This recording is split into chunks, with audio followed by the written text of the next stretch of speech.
So, hello everyone. My name is Vaibhav Tiwari. I am from Triple IT Sri City, and today we'll start our new chapter, Wave Optics. तो चलिए नया chapter start करते हैं आज. तो chapter number 10, wave optics. हमको नाम से ही पहले चैप्टर का ब्रीफ लेना है कि चैप्टर में है क्या. तो जब हम चैप्टर का नाम ठीक से समझ जाते हैं तो हम लोग को ये पता चल जाता है कि चैप्टर का कंटेंट क्या होगा, तो समझने में थोड़ी आसानी होती है. तो वेव ऑप्टिक्स. तो वेव तो आप लोग को पता ही है. वेव मतलब जो ट्रेवल करती है. वेव जो ले तो पानी में भी जो वेव्स चलती है वही वेव की बात हो रही है. उस टाइप की बात हो रही है, वो वेव की बात नहीं हो रही. पर वेव सब जो नेचर होता है उससे ही होता है. Wave optics. तो हम लोग इस चैप्टर में वेव के बारे में पढ़ेंगे. तो ये चैप्टर जो है फिजिक्स का है. तो फिजिक्स में क्या है, मैथमेटिक्स और केमिस्ट्री दोनों मिक्स होते हैं. तो हम लोग लाइन बाय लाइन चलेंगे और जहां पे भी थ्योरम या फिर प्रॉब्लम आएंगे हम लोग अपने प्रॉब्लम सॉल्व करेंगे मैथमेटिक्स के अंदाज में. बाकी हम लोग लाइन बाय लाइन चलेंगे ताकि हमसे कोई भी लाइन छूटे ना, क्योंकि इसमें क्वेश्चन जो आते हैं 1 नंबर 2 नंबर के क्वेश्चन कभी कभी हमसे वो मिस हो जाते हैं. तो चलिए शुरू करते हैं अपना चैप्टर. तो पहले हम लोग ब्रीफ इंट्रोडक्शन ले लेते हैं. In 1637, Descartes gave the Cospeller model of light and derived Snell's law. तो 1937 में डेस्कार्टेस ने एक कॉस्पेलर मॉडल ऑफ लाइट दिया था जिससे स्नेल लॉ आया था. It explain the laws of reflection and refraction light on the at an interface. तो ये जो लॉ था ये ऐसा था कि इसमें हमने लाइट को पार्टिकल फॉर्म में माना हुआ था. The Cospeller model predicted that if the ray of light on reflection bends towards the normal, then the speed of light would be greater in the second medium. ये line अपने को समझनी है पहले. तो ये अपना कोई भी प्लेन है, यहाँ पे कोई वेव आई और इसको बोलते हैं नॉर्मल लाइन, जो 90 डिग्री बनाती है अपने प्लेन से. ठीक है. तो अपनी इंसिडेंट रे आई और अगर सी नॉर्मल की तरफ मुड़ रही है, जैसा कि आप देख सकते हैं यहाँ पे लिखा हुआ है bends towards the normal, the speed of light would be greater in the second medium. तो इसका ये कहना है कि अगर से नॉर्मल की तरफ मुड़ रही है तो इसकी स्पीड जो ऑफ लाइट होगी वो इंक्रीज होगी. मतलब जैसे इस मीडियम में स्पीड ऑफ लाइट हुई v1, इस मीडियम में हुई v2. तो यहाँ पे कहना है इनका v1 is less than v2, ऐसे इनका कहना था. अभी हम लोग पढ़ेंगे इसके बारे में कि ये सही था गलत था क्या था. बस उनने ये मॉडल दिया था और उसमें लिखा था कि v1 is less than v2. तो हम आगे चलते हैं. The corpuscular model of light was further developed by Isaac Newton in his famous book entitled Optics, and because of the tremendous popularity of this book, the Cospeller model is very often executed by Newton. तो आप यहाँ पे देख सकते हैं, यहाँ पे law तो डेस्कार्टेस ने दिया था पर न्यूटन ने उस पर आगे रिसर्च की और अपनी बुक में उस बारे में लिखा. तो बहुत ज्यादा फेमस हो गया. तो सब लोग उस लॉ को न्यूटन के नाम से जानने लगे. पर ये रिसर्च जो की थी डेस्कार्टेस ने की थी, न्यूटन ने बस उसको आगे बढ़ाया था. तो आगे बढ़ते हैं. 1678 में the Dutch physicist Christian Huygens put forward the wave theory of light. It is this wave model of light that we'll discuss in this chapter. हाँ, जैसे कि चैप्टर का नाम हमने बताया था वेव ऑप्टिक्स, तो हम इसमें वेव के बारे में पढ़ेंगे. पर डेस्कार्टेस ने ये कहा था कि पार्टिकल फॉर्म में होता है. पर फिर इधर जो अपने डच फिजिसिस्ट है क्रिस्टियन ह्यूजेंस, इनका नाम याद रखिएगा, इनके नाम पे लॉ वगैरह भी आगे पे. तो इन्होंने कहा कि जो लाइट है वो पार्टिकल नहीं, वो एक वेव फॉर्म में चलती है. तो आगे बढ़ते हैं. As we'll see, the wave model could satisfactorily explain the phenomenon of reflection and refraction.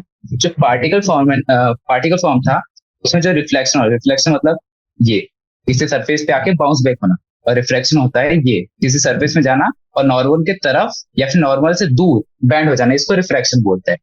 तो जो वेव थ्योरी ऑफ लाइट थी ये ज्यादा अच्छे से एक्सप्लेन करी थी किसको, रिफ्लेक्शन एंड रिफ्रैक्शन को. तो it predicted that on refraction if the band towards the normal speed of light would be less in the second medium. तो ये वाली बात हम लोग ध्यान देंगे.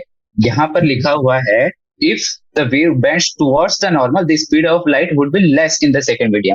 जैसे कि हमने ऊपर पढ़ा था अभी, डेस्कार्टेस ने कहा था कि v1 छोटा होगा v2 से, बट ह्यूजेन ने इसका कॉन्ट्रडिक्शन बताया और उसने कहा अगर से ये जो अपनी लाइट है ये वाली ये नॉर्मल की तरफ बैंड हो रही है तो अपना v2 जो है वो लेस होगा v1 से. तो ये पूरी उस थ्योरी को कॉन्ट्रडिक्ट कर रही थी. तो अब समझ नहीं आ रहा था लोगों को कैसा क्या करा जाए. फिर उन्होंने काफी सारे एक्सपेरिमेंट किए और जैसे कि हम आगे पढ़ेंगे it was much later confirm by the experiment के थ्रू कंफर्म किया गया कि अपने जो ह्यूजन साइंटिस्ट थे वो सही थे और डेस्कार्टेस की थ्योरी थोड़ी गलत थी. तो it was shown that the speed of light in water is less than the speed of air, confirming their prediction of wave model. यहाँ पे लिखा है confirming the prediction of the wave model, मतलब wave model को सच मान लिया गया था. फोकल्ट carried out experiment. फोकल्ट नाम के कोई साइंटिस्ट है, उन्होंने भी अपना कुछ एक्सपेरिमेंट वगैरह किया होगा. तो सब कुछ 1850 तक कंफर्म हो गया कि वेव थ्योरी होती है. पहले लग रहा था लोगों को कि पार्टिकल थ्योरी होती है. तो इस चैप्टर में हम लोग वेव के बारे में ही बात करेंगे, तो चलिए आगे बढ़ते हैं। The wave theory was not readily accepted primarily because of Newton authority. हाँ, जैसे कि हमने कहा कि न्यूटन उस टाइम पे कुछ जाने माने साइंटिस्ट हुआ करते थे, तो उन्होंने तो अपनी किताब में कह दिया था कि वेव फॉर्मेट नहीं, पार्टिकल फॉर्मेट होता है। तो उस न्यूटन को उस जमाने में बहुत बहुत सारे लोग मानते थे कि हाँ ये बड़े साइंटिस्ट है, तो लोग एक्सेप्ट नहीं कर पा रहे थे कि वेव फॉर्म में होता है, क्योंकि उन्होंने बोला कि वेव फॉर्मेट में तो होती है, तो वेव फॉर्मेट में होती है तो लाइट तो वैक्यूम से ट्रेवल ही नहीं कर पाएगी। तो ये थोड़ा बहुत चल रहा था वहां पे, मतलब अभी लोगों को कंफर्म नहीं था कि वेव बोले या फिर पार्टिकल बोले। तो आगे पढ़ते हैं, आगे यहाँ पे लिखा हुआ है सब कुछ। And it was felt that wave would always require a medium to propagate.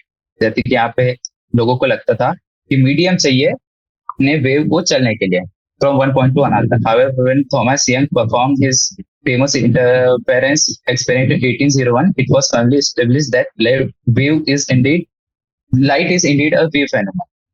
तो 1801 पे आ गए हम लोग, अभी तक हम लोग चल रहे थे 1600 में, अभी हम लोग 1800 में आ गए।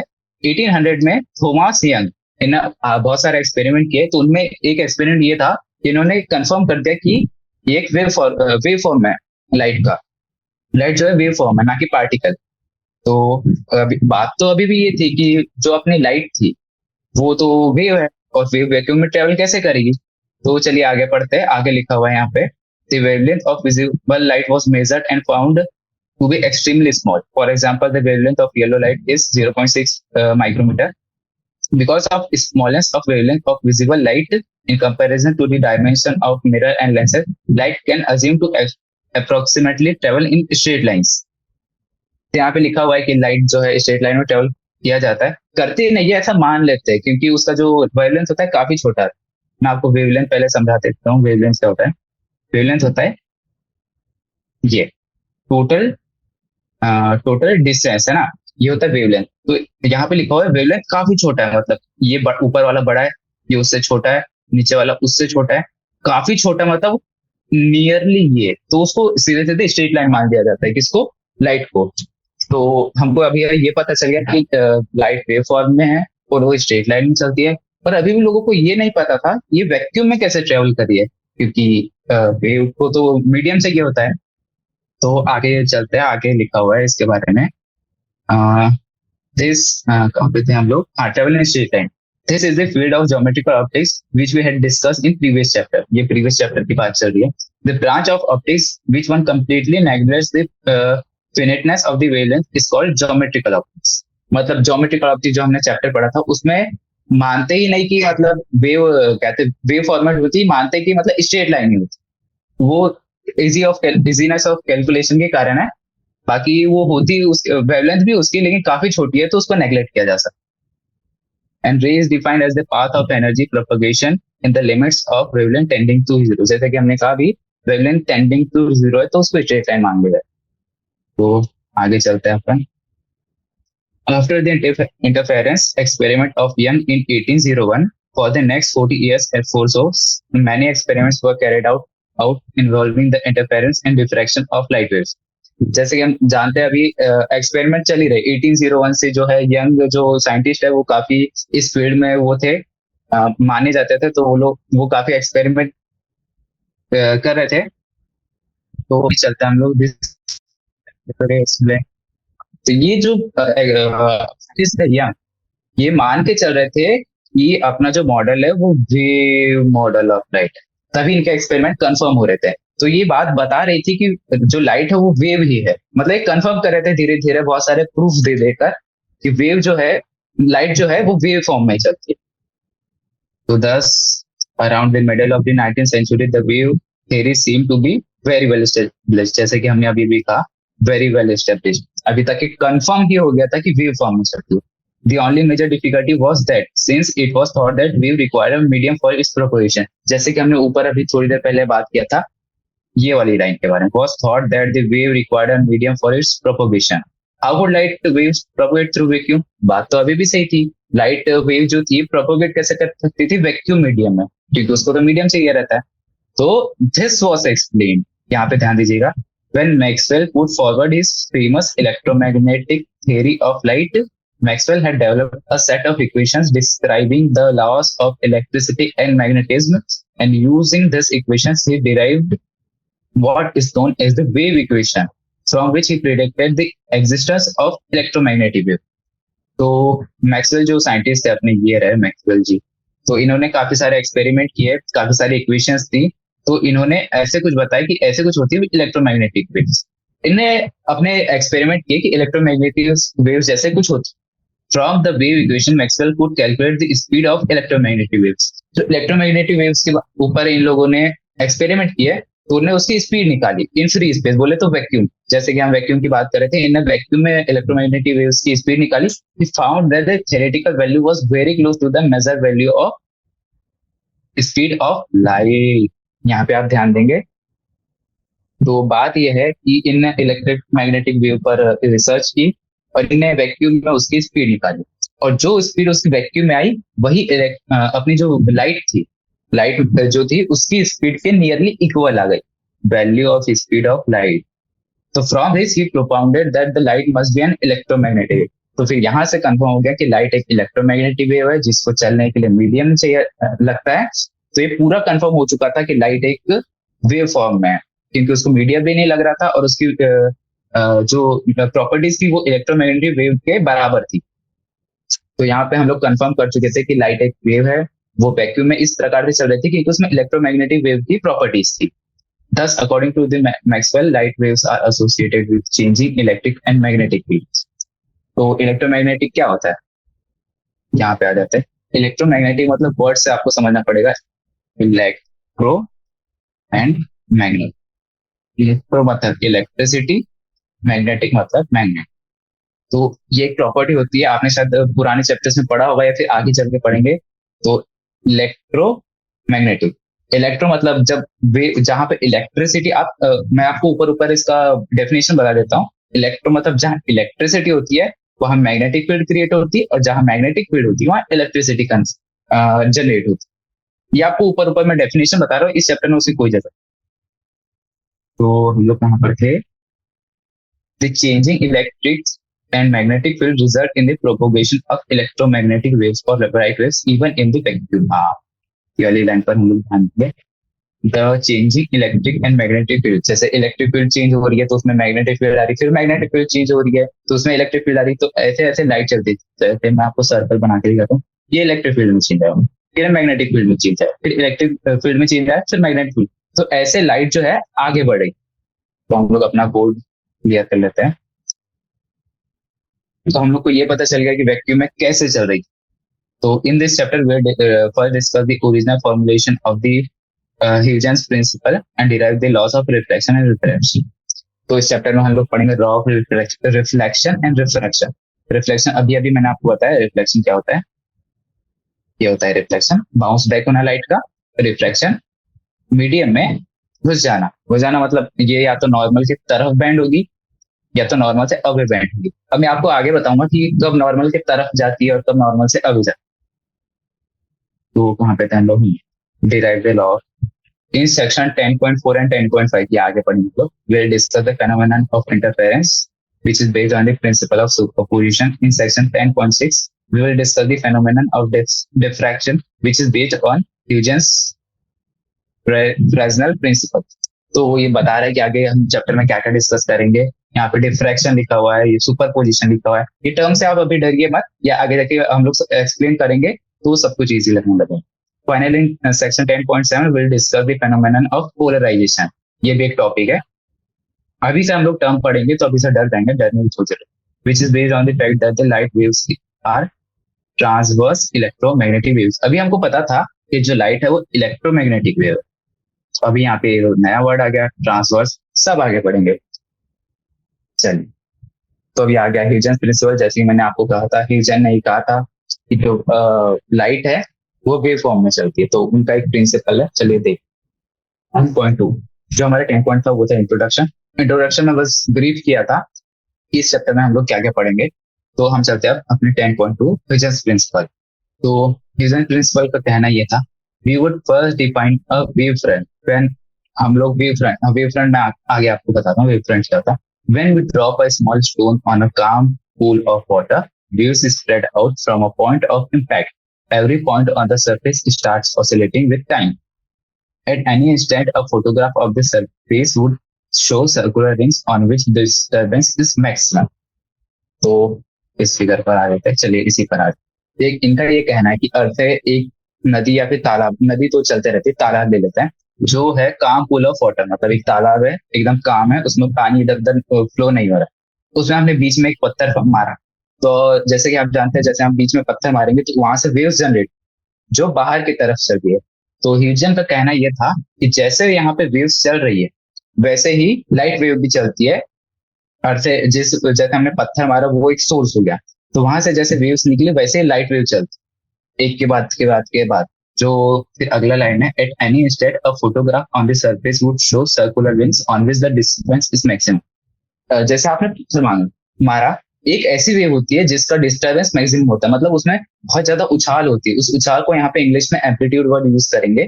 तो वो जो होता है एक उसमें वेव में मैक्सिमम होता है, वही वही वेव आगे जाते जाती है, तो ऐसे ही वेव प्रोपोगेट करती है, ऐसा ह्यूजन का कहना था। Clearly, all points on such a circle are oscillating in same phase because they are at a same distance from the source.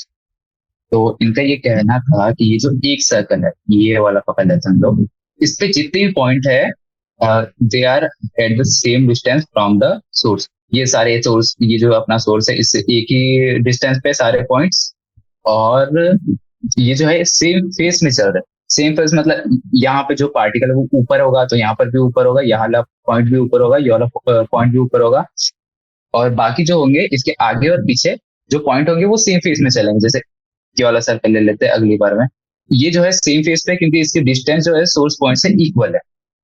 तो इनका यही कहना था, जो भी एक सर्कल लेंगे इक्वल डिस्टेंस पे, मतलब जिसका रेडियस जो है सोर्स से ये होगा, तो जो फेस होगा सारे पॉइंट्स का इक्वल होगा। Such a locus of points which oscillates in phase is called wave fronts. तो मैंने आपसे कहा था वेव फ्रंट आगे पढ़ेंगे, इस फिगर पे आ जाते हैं, ये थोड़ा बड़ा है। तो ये सर्कल पे जो है सारे पॉइंट्स एक फेस में हैं, जो पॉइंट्स सारे एक फेस में होते हैं उस पूरे पॉइंट्स को जो लोकस होता है, लोकस बोले तो सारे पॉइंट्स को मिला के जो फिगर बनता है उसको कहते हैं वेव फ्रंट। तो ये अपना एक वेव फ्रंट हो गया, ये एक सर्कल जो हो गया ये पूरा हो गया एक वेव फ्रंट। वेव फ्रंट बोले तो वेव किस फॉर्म में चल रही है, यहाँ पे स्पेरिकल वेव है तो ये इस सर्कल में चल रही है, क्योंकि इसका सोर्स जो है एक ही है, तो वेव ऐसे चल रही है, तो वेव फ्रंट हो गया अपना सर्कुलर।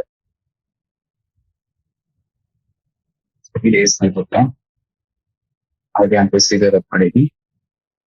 स्पीड कहाँ पढ़ते हैं हम लोग, हमने वेव फ्रंट की डेफिनेशन पढ़ ली थी। हाँ, thus a wavefront is defined as the surface of constant phases। अभी अभी हमने बात किया, वेव फ्रंट जो है is defined as the surface of constant phase। The speed with which the wavefront moves outwards from the source is called speed of wave। आते हैं यहाँ पे अगला टर्म आ गया स्पीड ऑफ वेव।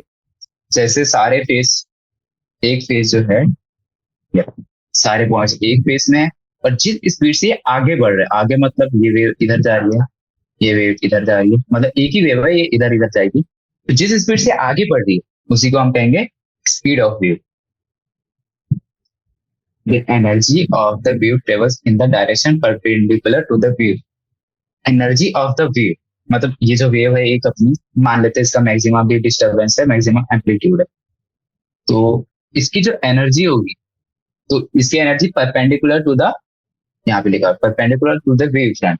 जैसे इसके परपेंडिकुलर ये वाला वो होगा लाइन, यहाँ पे 90 डिग्री बनता है, यहाँ पे ये पॉइंट होगा, इनकी एनर्जी इस डायरेक्शन में होगी, कहाँ पर perpendicular to the wave front. तो समझ गए हम लोग स्पीड ऑफ लाइट क्या होती है, जिस स्पीड से आगे बढ़ रही है, और एनर्जी जो होती है इसके परपेंडिकुलर। तो आगे पढ़ते हैं हम लोग। If you have a point so emitting waves uniformly in all direction, then the locus of points which have the same amplitude and vibrate the same phase are spheres, and we have what is known as spherical wave as shown in figure 10.1 here। जैसे कि मैंने कहा बीच में तालाब में एक पत्थर फेंकेंगे तो जो वेव्स जनरेट होगी वो सर्कुलर फॉर्म में होगी। आगे हम लोग पढ़ेंगे कि वेव सिर्फ सर्कुलर नहीं होती, काफी प्रकार की होती है, जैसे आप नीचे देख सकते हैं यहाँ पे स्ट्रेट लाइन में। आगे पढ़ते वो क्या है, तो अभी हम लोग मान के चल रहे हैं एक पॉइंट उसका सोर्स है, तो वेव जो होगी स्पेरिकल होगी, सर्कुलर भी नहीं स्पेरिकल। स्पेरिकल मतलब 3D ऑब्जेक्ट आप समझ सकते हैं, बीच में एक पॉइंट है, उस पर मतलब चारों तरफ जो है वेव्स प्रोपोगेट होती है। आगे चलिए। Can be considered as and we have what is known as plane wave. मैंने कहा स्फीयर नहीं होती वेव, प्लेन वेव होती है। प्लेन वेव का ऐसा कहना है कि यहाँ पे एक पॉइंट होगा जिसका डायरेक्शन ये होगा, यहाँ पे होगा, ये होगा उसका डायरेक्शन, पर इसके जस्ट बगल में भी एक पॉइंट होगा जिसका डायरेक्शन लगभग ये होगा, इसके पास में बनाते हैं ये, इसके बाजू में एक पॉइंट होगा ये, इसके बाजू में एक पॉइंट होगा ये। तो यहाँ पे देखिए यहाँ पर ये लिखा हुआ है at a large distance from a source, यानी कि ये सोर्स अगर हम जो भी है सोर्स उससे बहुत दूर से देखे तो small portion of the sphere, small portion मतलब ये इस स्मॉल पोर्शन की बात कर रहा है, इस sphere can be consider as a plane. जैसे आप देख सकते हैं यहाँ पे सारे एरो एक ही तरफ पॉइंट कर रहे हैं, मतलब इसने मान लिया कि सारी वेव ऐसे ऐसे ऐसे ऐसे एक ही डायरेक्शन में ट्रेवल कर रही है, तो इसको कहा गया है प्लेन वेव। जैसे हम लोग बाकी है ये एक सर्कल का हिस्सा, पर हम लोग इसको जूम करके देख रहे हैं तो ऐसा लग रहा है कि ये सारे एक ही डायरेक्शन में जा रहे हैं। जैसे कि आप फिगर 10.1 में देख सकते हैं, यहाँ पर ऐसा लग रहा है कि सारे वेव एक ही डायरेक्शन में जा रहे हैं, पर जा नहीं रहे, ऐसा उसको मान लिया गया क्योंकि उसको जूम करके देख। तो आगे बढ़ते हैं ना, if you know the shape of wave front at is equal to 0, then Huygens principle allow us to determine the shape of wave front at a later time tau. तो जैसे कि हमको पता है speed is equal to distance upon time, ये तो हम first chapter में पढ़ते हैं, speed is equal to distance upon time. तो यहाँ पे हम लोग स्पीड क्या है वेव की, जैसे हमने ऊपर बताया speed of wave we consider कर लेते हैं जिस स्पीड से वेव आगे बढ़ रही है। तो यहाँ पे टाइम लिखा हुआ है tau, v into tau is equal to distance. तो हम लोग सारे पॉइंट्स का अच्छा स्पीड ऑफ वेव अपने को पता है, और अपने को जिस टाइम पे उस वेव की पोजीशन निकालनी है तो हम उस टाइम को यहाँ पे पुट करेंगे तो अपने को डिस्टेंस पता चल जाएगा कि जो पॉइंट अभी यहाँ पर था वो कुछ देर बाद यहाँ पर होगा, फिर इसके बाजू वाला पॉइंट जो था वो थोड़ी देर बाद यहाँ पे होगा। तो हम ये सारे पॉइंट्स को जब कनेक्ट करेंगे तो हमको इस वेव का जो टाइम टाउ है उस पे उसका वो आ जाएगा, किस फेज में होगी वो, या फिर किस कैसा उसका स्ट्रक्चर होगा, ये हमको टाउ टाइम पे पता चल जाएगा इस सिंपल फॉर्मूले से, v इंटू टाउ वाले फॉर्मूले से। तो चलिए आगे बढ़ते हैं।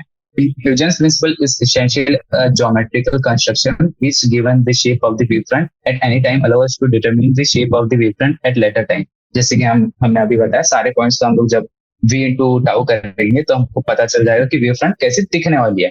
अभी हम लोग सर्कुलर वेव की ही बात करें तो हमको पता है कि वेव सिर्फ ऐसे ऐसे ट्रेवल करेगी, पर अभी हमको ये सोच सकते हैं कि यार हमारी वेव जो है ये हुई प्लेन वेव, तो ये जो है स्ट्रेट लाइन में चल रही है, तो ये वाला जो पॉइंट होगा थोड़ी देर बाद यहाँ होगा, ये वाला जो पॉइंट होगा यहाँ होगा, ये वाला जो पॉइंट होगा यहाँ होगा। तो हम लोग किसी भी वेव को डिटरमाइन कर सकते हैं कि कुछ देर बाद कहाँ पर होगी। तो चलिए आगे बढ़ते हैं। Let us consider a diverging wave and let F1 F2 represent a portion of spherical wave front. तो ये कहना चाह रहे कि इस फिगर पे आ जाइए, थोड़ा इरेज कर देता हूँ ताकि अच्छा दिखे। ये जो फिगर है F1 F2 जो है मैक्सिमम डिस्टर्बेंस वाली वेव है, जैसे कि हमने ऊपर बताया था। मैक्सिमम डिस्टर्बेंस मतलब जिसका एम्पलीट्यूड मैक्सिमम हो, और ये एक डाइवर्जिंग वेव है। डाइवर्जिंग वेव मतलब जो टेंजेंट होगा इस डायरेक्शन में, इसका टेंजेंट इस डायरेक्शन में, इसका टेंजेंट इस डायरेक्शन, मतलब डाइवर्जिंग सिंपल भाषा में। ये now according to the Huygens principle each point of the wavefront is source of secondary disturbance. ये लाइन ध्यान देने वाली है। ये एक पॉइंट था t इज इक्वल टू 0 पर, ये पॉइंट जब थोड़ा टाइम होगा वो यहाँ पर आ जाएगा, तो पहले इसका मैक्सिमम एम्पलीट्यूड था फिर इसका मैक्सिमम एम्पलीट्यूड होगा, तो यही है सोर्स ऑफ सेकेंडरी डिस्टर्बेंस। पहले यहाँ पे मैक्सिमम एम्पलीट्यूड था फिर यहाँ पर है, तो यही ये कहना चाह रहा है कि जो एम्पलीट्यूड जो होगा वो आगे प्रोपोगेट करेगी। wavelengths emitting from these points is spread out in all direction। ये इस डायरेक्शन जाएगी, इस डायरेक्शन जाएगी, इस डायरेक्शन जाएगी with the speed of the wave। These wavelengths emanating from the wavelengths are especially referred to as secondary wavelengths। If we draw the common tangents to all this wave, we obtain the new position of the wavefront। तो यहाँ पर हम लोग देखते हैं secondary wavelengths क्या होती है। जो ये थी यहाँ पर अभी मैक्सिमम है, जहां पर ये जाने वाली है उसको बोलते हैं सेकेंडरी वेवलेंथ्स। तो हम लोग इस पे कॉमन टेंजेंट ड्रॉ करेंगे, जैसे इसका कॉमन टेंजेंट हो गया ये यहाँ पर ये होगा। टेंजेंट मतलब जो सरफेस है 90 डिग्री में, और जब हम इन सारे टेंजेंट्स को ज्वाइन करेंगे तो हमारे पास आएगा उसका लोकस, किसका, सेकेंडरी वेव का। तो यहाँ पे फिगर में लिख लेते हैं F1 F2 represent the spherical wavefront F1 F2, ये रहा F2 ये रहा F1, ये अपनी प्राइमरी वेव है, और ये जो बनने वाली है उसको कहते हैं secondary wave. Secondary wave front. तो आगे चलते हैं। जैसे ही मैंने कहा था वेव शेप स्फेरिकल नहीं होती है, प्लेन वेव होती है, ये है उसका एक एग्जांपल प्लेन वेव का। Thus, if you wish to determine the shape of the wavefront, it is a shootout with or spheres of radius vt। जैसे कि मैंने अभी आपको बताया वी टाउ, अभी थोड़ी देर पहले समझा था वी टाउ का वैल्यू। वी बोले तो स्पीड ऑफ लाइट, और टाउ बोले तो जिस टाइम पे अपने को अगर उस पॉइंट का वो चाहिए डिस्टेंस, अगर वो जो पॉइंट है किस डिस्टेंस पे होगा on the spherical wavefront where we represent the speed of light in the medium. If now we draw common tangents to all the sphere, we obtain the new position of the wavefront at t equal to tau. जिससे मैंने आपको समझा दिया अभी अभी। The new wavefront shown as G1, G2 in figure 10.2। जैसे G2 और G1 है, ये अगला बनने वाला वेव था। ये सब हमने भी अभी देख लिया है। इस again spherical with the point O as a centre. हाँ, ये बात नोट करने वाली है कि जो सेंटर है, इसके लिए भी सेंटर यही था और इसके लिए भी सेंटर यही था, मतलब सोर्स तो दोनों का एक ही है, ऐसा इसका कहना है कि सेंटर सेम में रहेगा, वेव प्रोपोगेट करेगी इक्वल डिस्टेंस ट्रेवल करके। The above model has one shortcoming. We also have a back wave which is shown as D1, D2 in figure 10.2. Students argued that the amplitude of the secondary wavelengths is maximum। हाँ, तो फिर से आ जाते हैं इस figure पर। तो अपना प्राइमरी वाला है, लिख ही देता प्राइमरी सेकेंडरी। तो इनका ये कहना था कि जो सेकेंडरी वेवलेट जो है उसका मैक्सिमम होगा फॉरवर्ड डायरेक्शन में एम्पलीट्यूड। इसका जो एम्पलीट्यूड है सेकेंडरी वेव का, वो जो एम्पलीट्यूड है प्राइमरी वेव से ज्यादा होगा। पर आप खुद से सोचिए, कोई एक वेव है, आप मतलब पत्थर वाला एग्जांपल लेते हैं, आपने एक ये पत्थर मारा और यहाँ से वेव जनरेट होती, तो आप जनरल भाषा में मुझे ये समझाइए कि इसका जो जितना ये उठी है ये वाली वेव पहले वाली, क्या सेकेंड वाली वेव भी उठती जाएगी? नहीं, क्योंकि यहाँ पे एनर्जी का लॉस होगा। पर अपने ह्यूजन जी ने कहा था कि जो सेकंड वाली है उसका एम्पलीट्यूड ज्यादा हुआ। तो आगे देखते हैं हम लोग। Huygens argued that the amplitude of the secondary wavelet is maximum in the forward direction and zero in the backward direction. तो इनका ये कहना था आगे वाली का जो होगा वो तो मैक्सिमम होगा, पर जो पीछे वाली वेव है, क्योंकि वेव तो हर तरफ प्रोपोगेट करी, आगे भी और पीछे भी, पीछे वाली का एम्पलीट्यूड जीरो होगा, इसलिए ये जो वेव है आगे जाती जा रही है, पीछे नहीं जा रही है। ऐसा भी तो हो सकता था जैसे ये प्राइमरी वेव है पीछे आ जाए, नहीं, इन्होंने ये कहा कि ये सिर्फ आगे जाएगी क्योंकि आगे वाली का मैक्सिमम होगा और पीछे वाले का जीरो एम्पलीट्यूड होगा। However, this ad hoc assumption is not satisfactory। जैसे कि मैंने कहा जनरल एग्जांपल से हमको पता चल रहा है कि इनकी जो ये बात है ये गलत है, क्योंकि absence of the back wave is really justified from the more rigorous wave theory. मतलब ऐसा है कि जो हमने जनरल में समझा कि आगे नहीं जा सकती, पीछे भी जाएगी, तो ये जो था रैगरस वेव थ्योरी से समझाया गया, ये हमको अभी नहीं पढ़ना, ये हमारे सिलेबस में भी नहीं।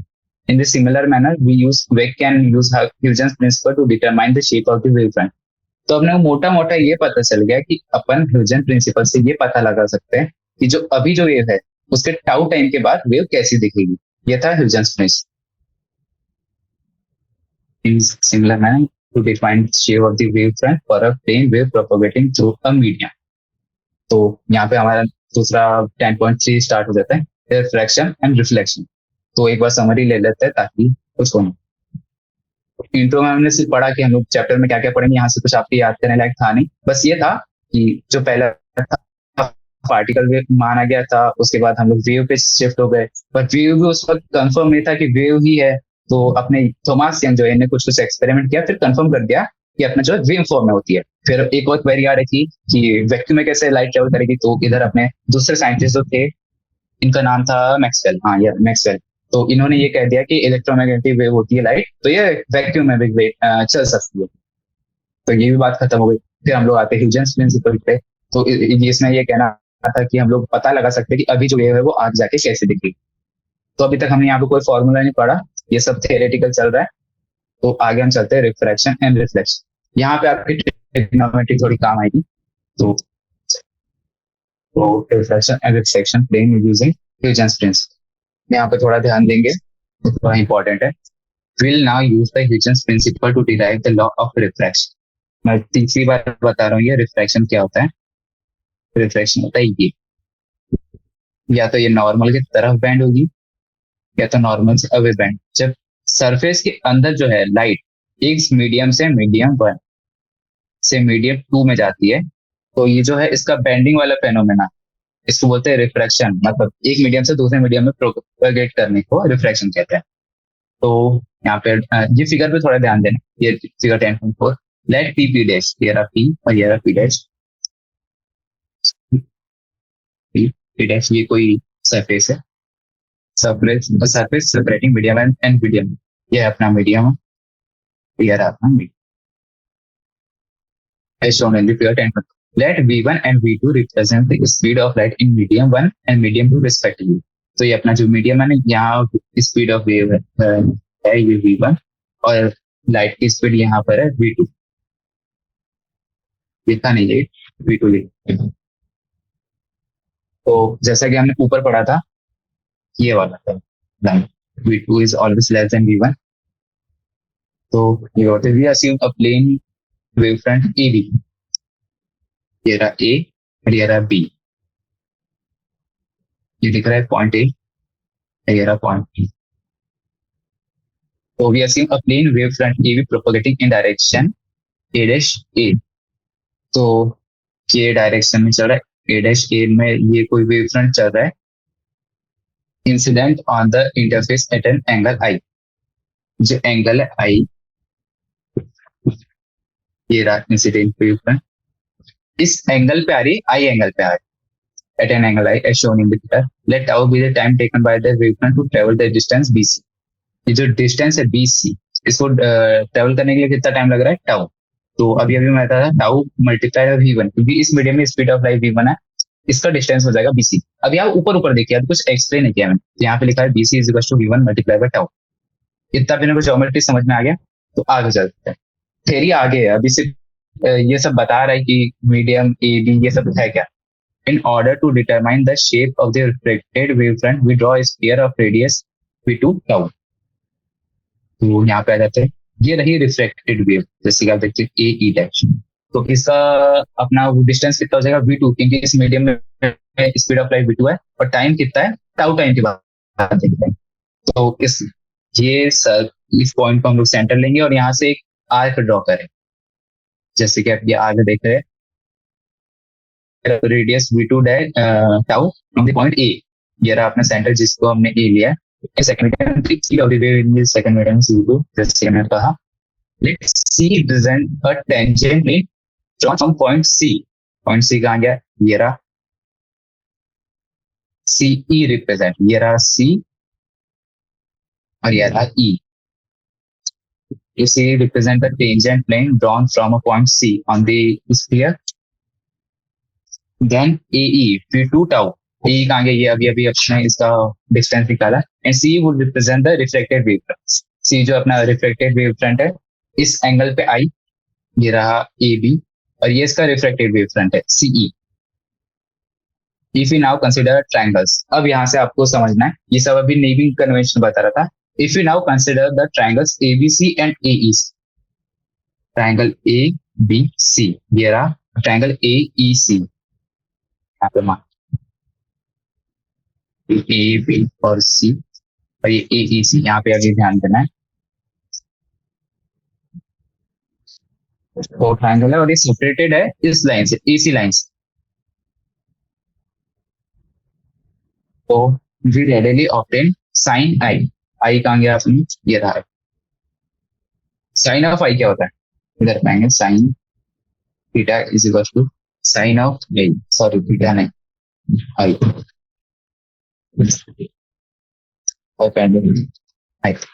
Perpendicular upon hypotenuse. तो साइन I का हाइपोटेन्यूज क्या होगा, हाइपोटेन्यूज क्या होगा, ये वाला AC, क्योंकि I एंगल है. इसको थोड़ा इन्वर्ट करके देखेंगे, बहुत होगा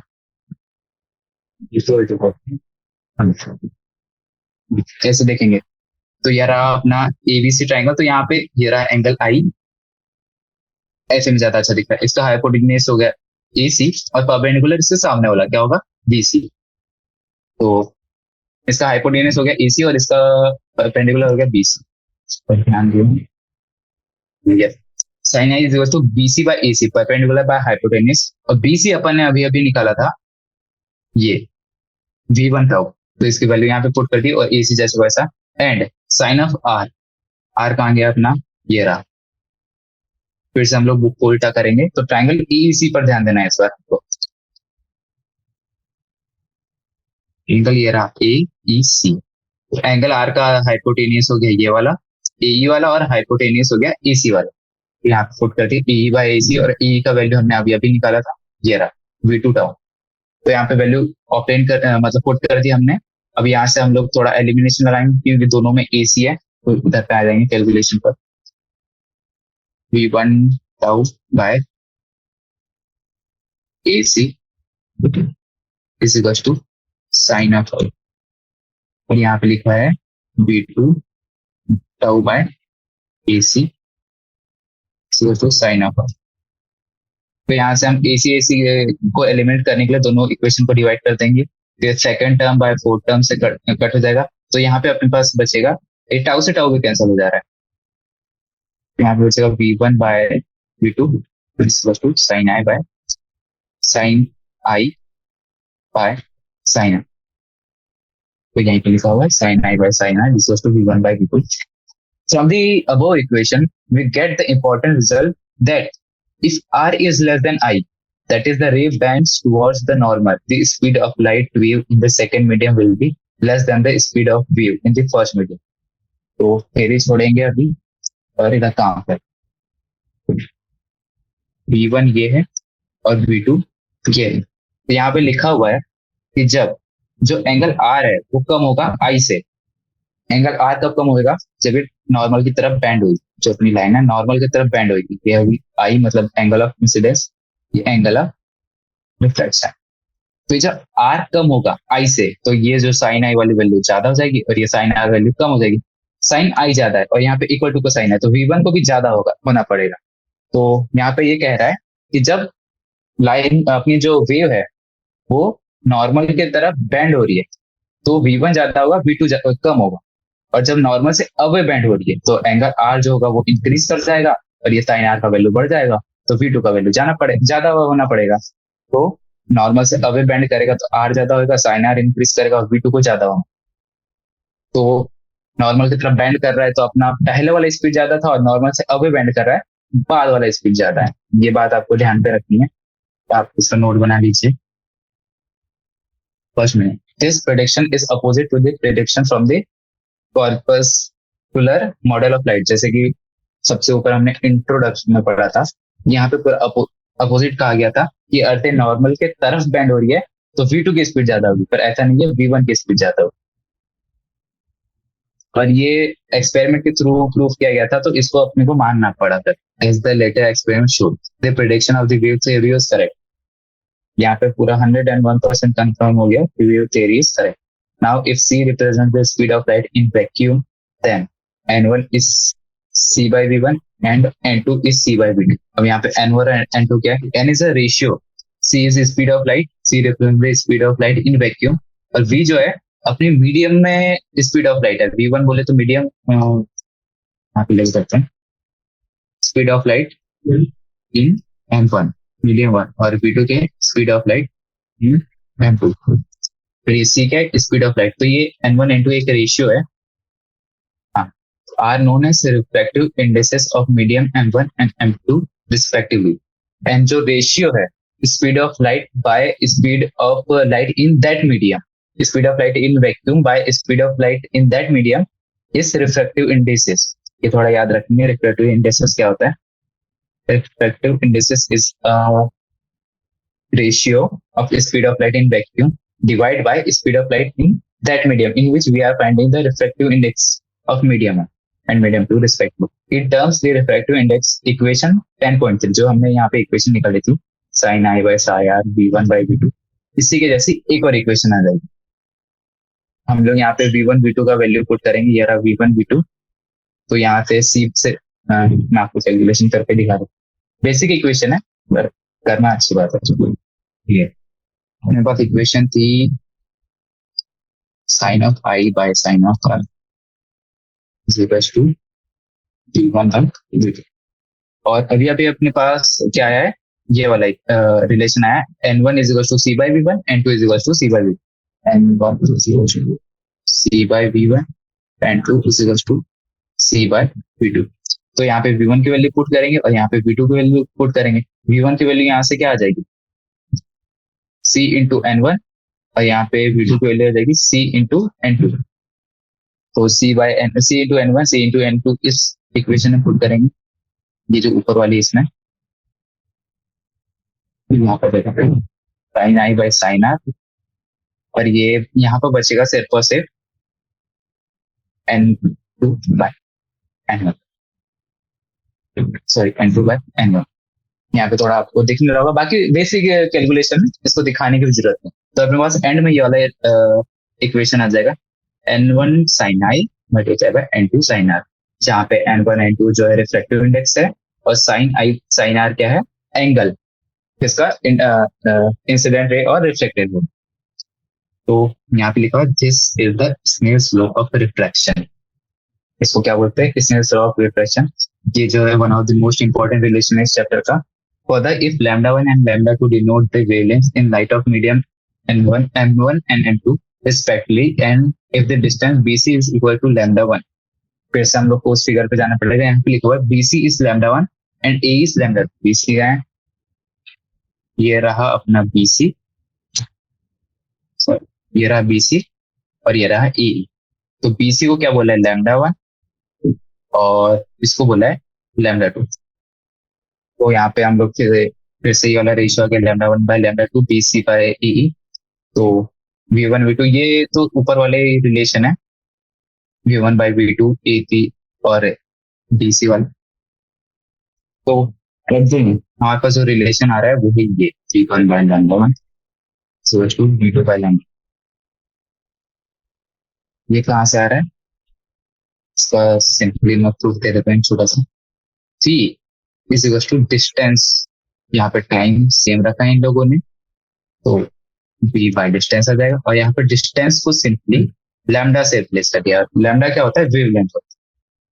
तो ये वाला रिलेशन आ जाएगा v1 by λ1 is equal to v2 by λ। ये भी एक रिलेशन है। ये सब रिलेशन एक ही है, बस इसमें क्या है, इधर से उधर ट्रांसफॉर्म कर रहे हैं इक्वेशन को। The above equation implies that when the wave gets refracted from denser medium, the wavelength and the speed of propagation decreases, but the frequency remains the same. यहाँ पे हम लोग बहुत इंपॉर्टेंट पॉइंट पे आ गए। तो वो इक्वेशन जैसे हम जब से कह रहे हैं कि एक मीडियम होता है M1, एक मीडियम होता है M2, किसी में बेंड होगी नॉर्मल की तरफ, किसी में नॉर्मल से अवे बेंड होगी, जैसे हम लोग कह रहे थे। यहाँ पे उसका सॉल्यूशन है, कहाँ पर नॉर्मल की तरफ बेंड होगी और कहाँ नॉर्मल से अवे बेंड होगी। The above equation implies that when a wave gets refracted into a denser medium, ये होगा डेंसर मीडियम, और ये होगा जिसमें जो ये डेंसर है, तो इसमें ये जो एयर मॉलिक्यूल्स हो गए ये रेयर होंगे, ठीक है। तो V1 is greater than V2। तो अब मैं आपको सिंपली याद करने के लिए ये बता सकता हूँ, जैसे कोई लड़का है, आप वेव को एक बार कोई बंदा मान के चलिए, यहाँ पर यहाँ पे भीड़ कम है, मतलब भीड़ कम को क्या बोलते, चलिए यहाँ पे भीड़ कम है, तो यहाँ पे पार्टिकल ऐसे दूर दूर। हाँ, तो हम लोग ये वाला पैरा पे थे। The above equation implies that when a wave gets refracted into a denser medium, V1 is greater than V2। जब हम हाँ, तो मैं आपको एक एग्जांपल दे रहा था कि एक बंदा है, वेव को आप एक बंदा मानिए, ये रेयर मीडियम, मतलब यहाँ पे पार्टिकल जो है दूर दूर होंगे। ये डेंसर मीडियम, यहाँ पे पार्टिकल बहुत पास पास में, पास पास में, पास पास में। तो यहाँ पे जो लड़का है जिसको हमने अभी माना हुआ है, वेव को लड़का माना हुआ है, वो यहाँ पर जब चलेगा तो उसका जो स्पीड होगा ज्यादा होगा, क्योंकि यहाँ पे उसको भीड़ कम, उसका कोलिजन कम होगा, और उसको भीड़ कम है तो तेज तेज जाएगा। फिर जैसे वो डेंसर मीडियम में आएगा तो उसका स्पीड जो है वो ऑटोमेटिकली कम होगा, क्योंकि भीड़ होगा, उसके सामने लोग आएंगे, वो धीरे चलेगा। तो वहां पे यही कहा गया V1 is greater than V2। तो ये एनालॉजी से सीधे हम लोग ये समझेंगे डेंसर मीडियम में जो है स्पीड ऑफ लाइट कम होती है, तो यहाँ पे लिख देते हैं हम लोग V1 is greater than V2। ये V1 है रेयर मीडियम का स्पीड, और V2 है डेंसर मीडियम का speed. Wavelength and the speed of propagation decreases, जैसे कि V अपने को पता क्या है, लैम्डा बाय टाउ। यहाँ पे λ1 लैम्डा टाउ, टाउ सेम है, तो λ1 और λ2 का जो डायरेक्ट रिलेशन है V1 V2 से पता चल रहा है, क्योंकि V1 ज्यादा तो लैम्डा ज्यादा, और V2 ज्यादा तो λ2 ज्यादा। और यहाँ पर हम लोग अभी आएंगे फ्रीक्वेंसी पे। फ्रीक्वेंसी जो है 1/T, 1/t। तो हम लोग यहाँ पे लैम्डा सेम मान ली, अगर लैम्डा 2 लैम्डा 1 माने लैम्डा बाय टाउ 1 टाउ। तो यहाँ पे हम लोग को पता चला फ्रीक्वेंसी क्या होती है 1/टाउ। तो यहाँ हो जाएगी lambda multiply by F equals to lambda multiply by F one. तो जब स्पीड ऑफ v1 ज्यादा होगा तो फ्रीक्वेंसी ऑफ 1 जो होगा कम होगा और फ्रीक्वेंसी ऑफ 2 ज्यादा होगा। आपको ये वाला रिलेशन मैंने अभी अभी बताया। तो यहाँ पे अगर हम लोग अभी टाउ को सेम मान रहे हैं तो अपने को लैम्डा लैम्डा 2 का जो रिलेशन है वो डायरेक्टली पता चला lambda 1 is greater than lambda 2। तो यहाँ पे आज हम लोग अपना लेक्चर खत्म करते हैं। तो ये वाला पैरा थोड़ा इंपॉर्टेंट था कि v1 ज्यादा है तो अपना लैम्डा 1 ज्यादा होगा, v2 ज्यादा होगा तो लैम्डा 2 ज्यादा होगा। अब डायरेक्ट रिलेशन। तो चलिए आज का लेक्चर यहीं पे खत्म करते हैं।